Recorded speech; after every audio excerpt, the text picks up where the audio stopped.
Welcome to Connecting the Dots, a non-traditional legal program with your host and trusted advisor, Liz Myska, your guide through the web of life's dilemmas.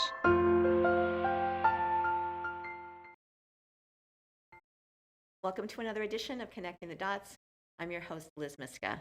And today I have two guests, both of whom participated in 2021 White Cane Awareness Day, Worcester.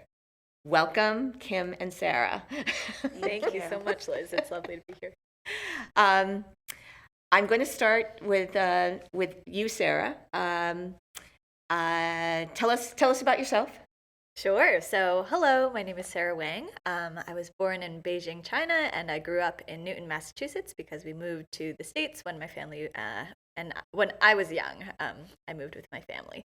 I'm currently a second-year medical student. And it's been great working with you over the past year, doing all sorts of blindfolded shenanigans all around the city of Worcester. Truly, it's been such a blessing during COVID to have human connection in any form. I feel similarly to what you were saying. And Sara was a guide for White Cane Day of a dignitary, and my other guest is Kim. Can you introduce yourself? Sure. Hi, I'm Kim Miner. I'm the Executive Vice President and General Counsel of the Worcester Red Sox. I was honored to participate as a blindfolded participant in the White Cane Day. It was a great experience.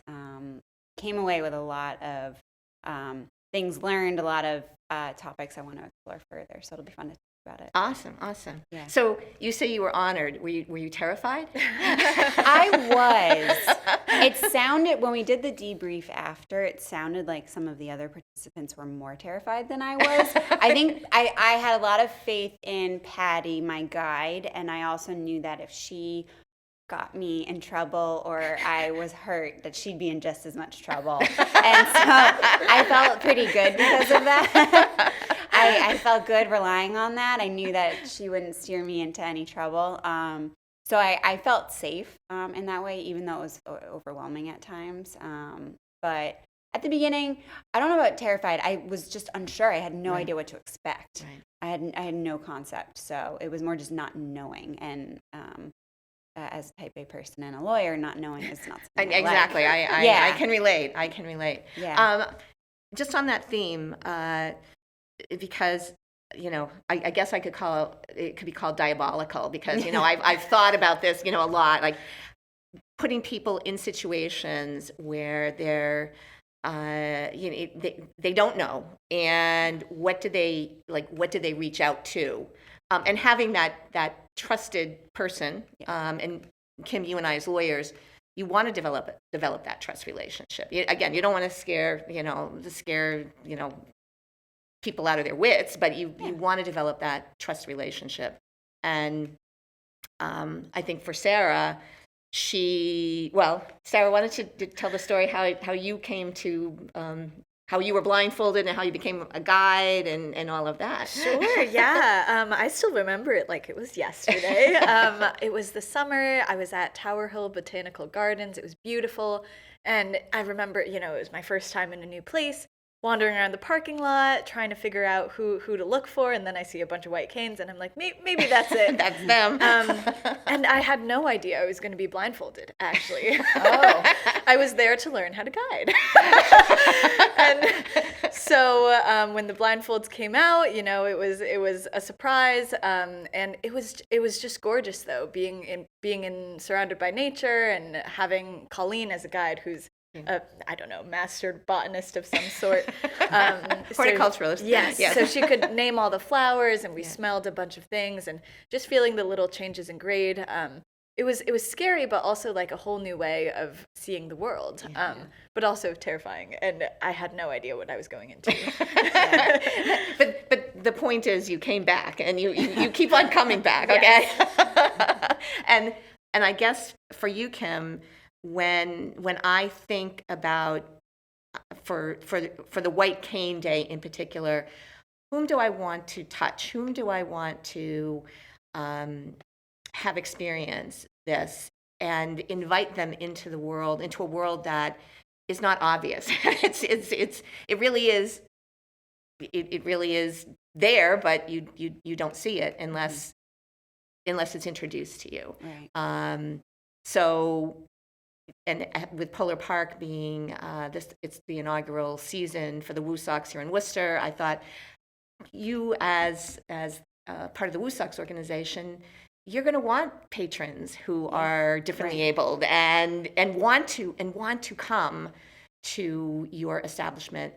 But there are so many barriers to coming to the establishment, and that's why you and your counterpart Joe Bradley, whom Sara guided, were pivotal in having the experience, and then again taking it back to your anthill, and saying how can we incorporate this, Right.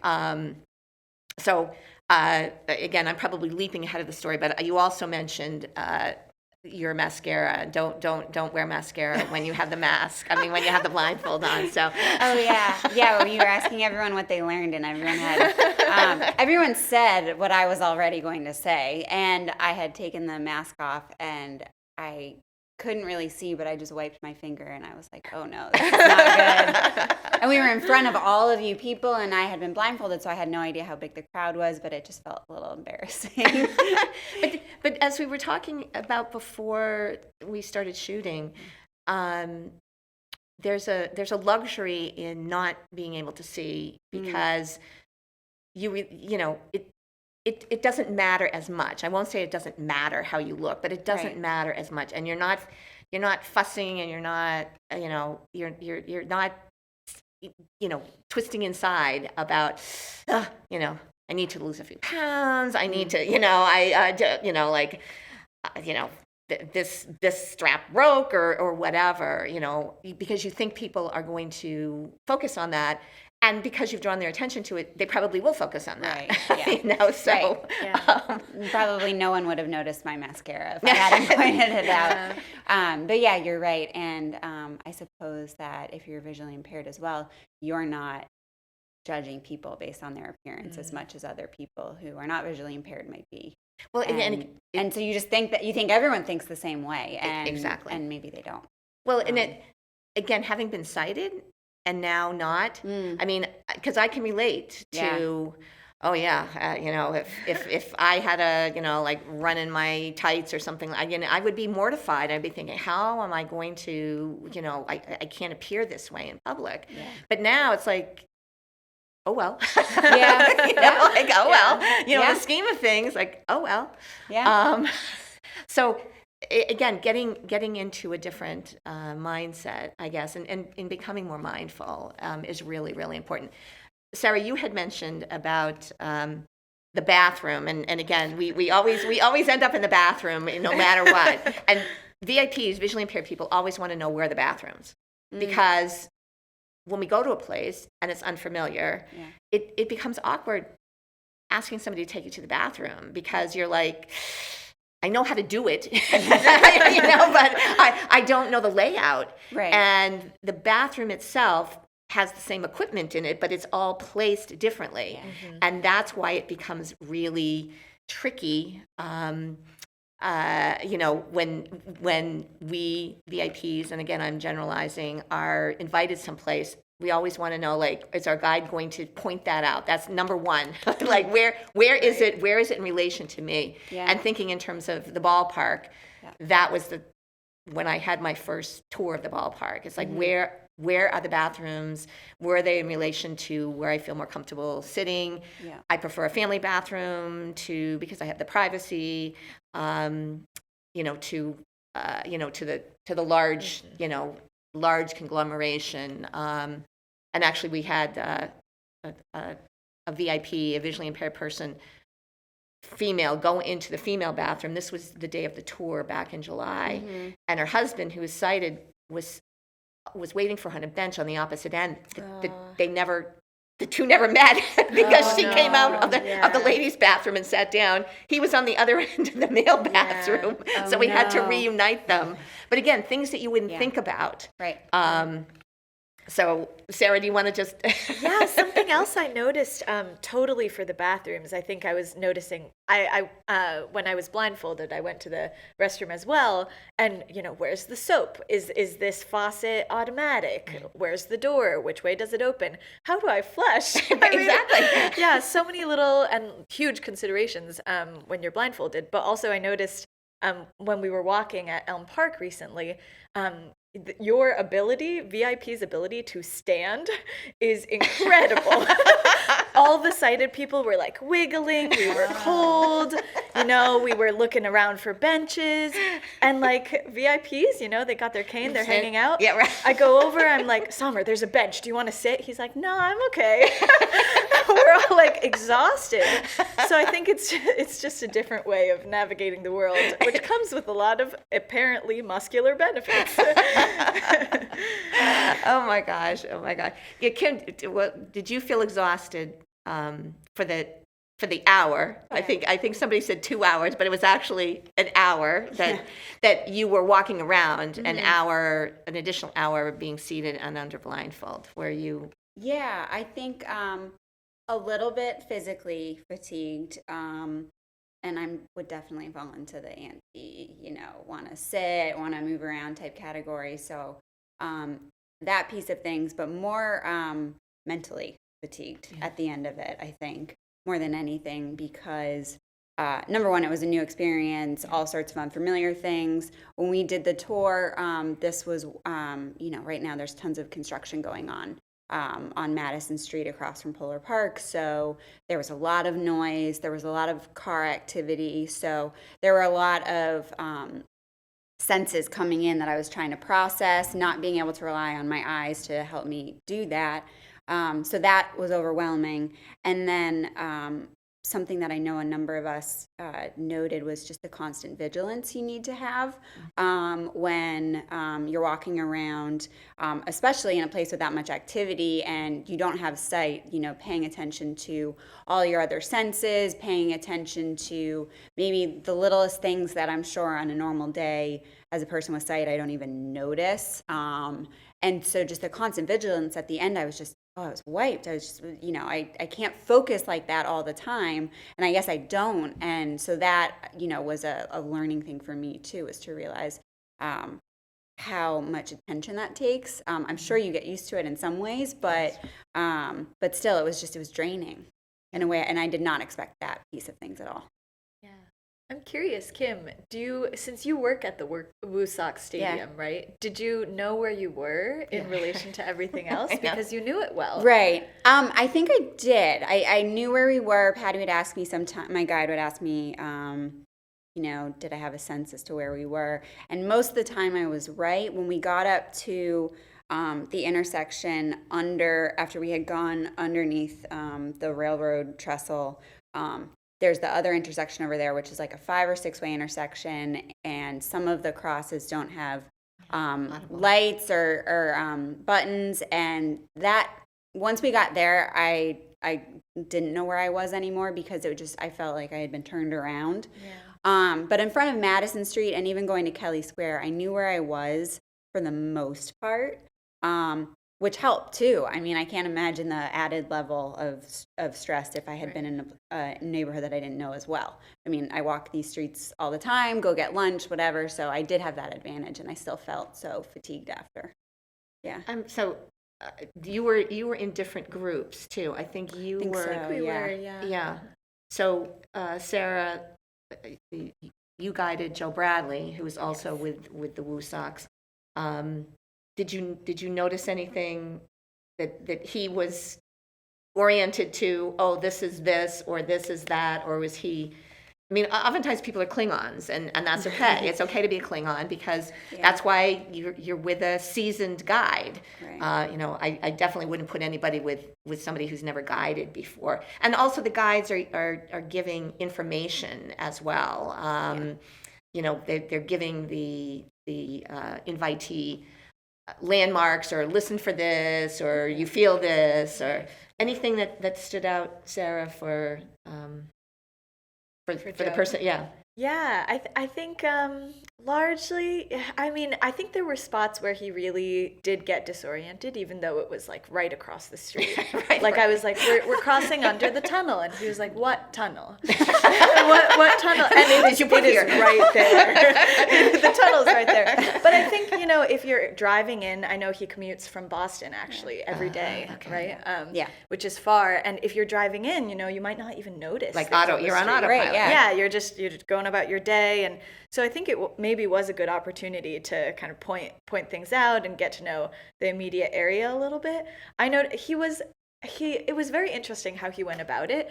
He was very brave and also tried to take it by storm, right? Tried to like go full speed. He was clamping on with his hand, and he's trying to make you go. I think it was kind of more of a like, if I just act confident and try my best, then I will know. But we almost got mowed over by a fire engine because it was driving by. It was so loud. I was like, we need to take a couple steps back, But I think it's almost like he was nervous, but tried to just go full speed ahead. Okay. And I'm curious if that's a gender thing, which is another conversation. I was going to say something. Yeah, go ahead.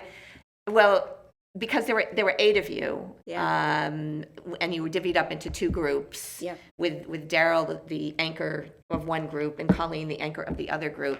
And again, all of the guides had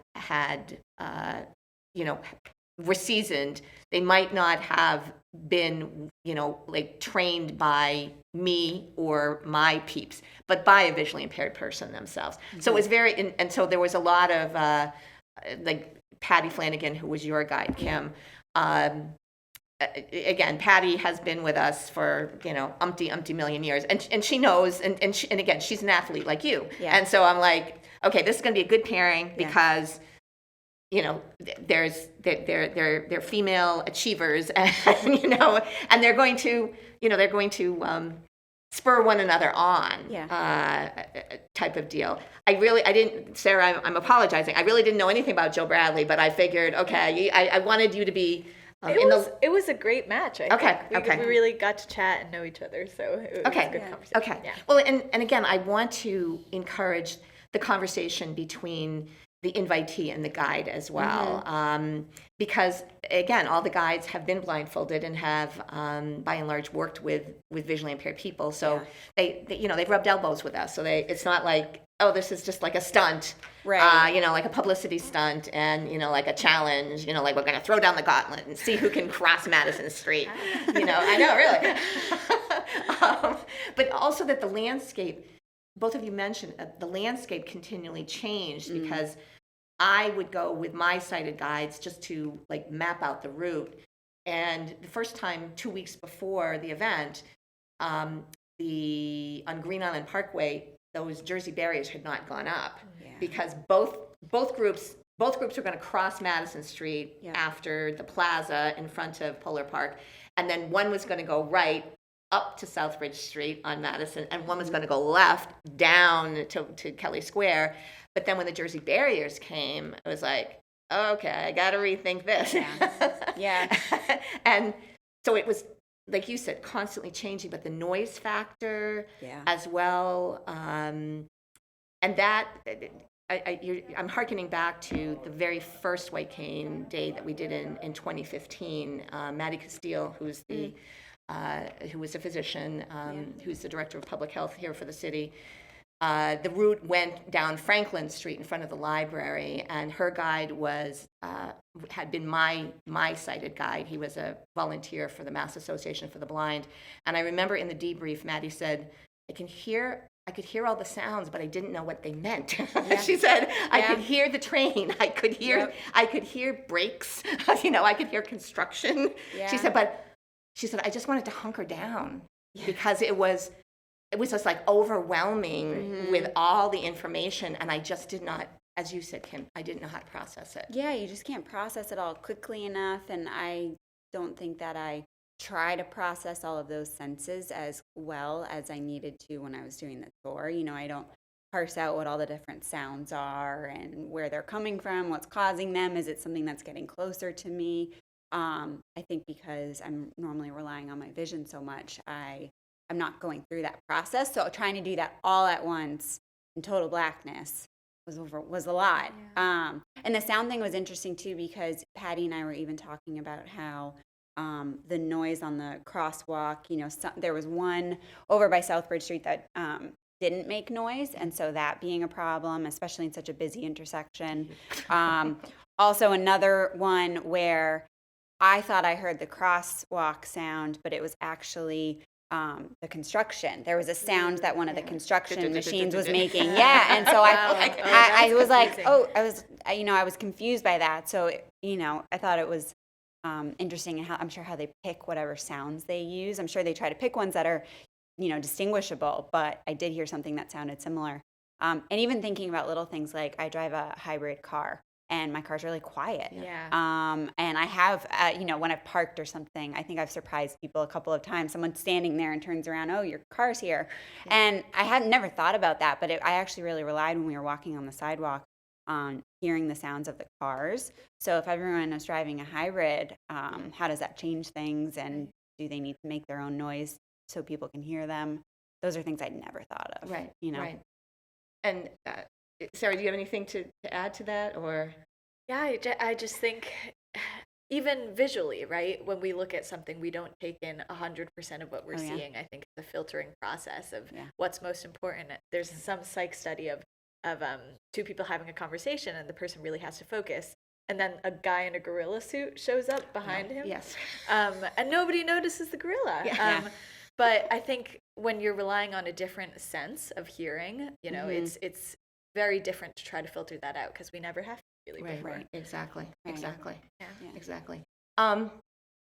Because the White Cane Day this year also coincided with the population health clerkship that Sarah was the student leader for, and Sarah had mentioned the physical, the standing or the slouching or the just talk a little bit about that, Sarah, from the standpoint of what you learned during the clerkship, since White Cane Day was the first day, and did you observe the body language of the other dignitaries as well? I mean, again, could you tell they were like their shoulders were all hunched, or they were they were rigid, or That's a good question. I'm trying to think if they displayed any of that. I think mostly, they were glad to sit down at the end of it. I remember pulling up to that conference I was so table. relieved. Yeah. Like the shoreline. It's like I'm back home, right? Yes, I can stop for a second. And I think that's very, telling about the VIP experience, that you're always, needing to investigate where you are and be very aware, the fatigue, like Kim mentioned. But on the student side, I was, it was the first day. We had just had a huge exam the day before, and I was very impressed by folks who maybe had never interacted with a VIP before, hopping to it and doing their best. And obviously, by the end of the 2 weeks, we were much more prepared to be adequate and skilled guides. There were some things I saw, like doors or steps, or not mentioning surroundings, and I'm like, ooh, we got a lot to learn here. But for the most part, I think people really hopped to it, and they were tired. I think it was a hot day. But at the end, I was really, proud to see everybody interacting and learning and conversating, and building those connections that are so important. Well, I think, and when you take groups of strangers and try to intermingle them, and again, there's not a script. It's like, now we're going to do this, and this is all diabolical on my part. It's very deliberate.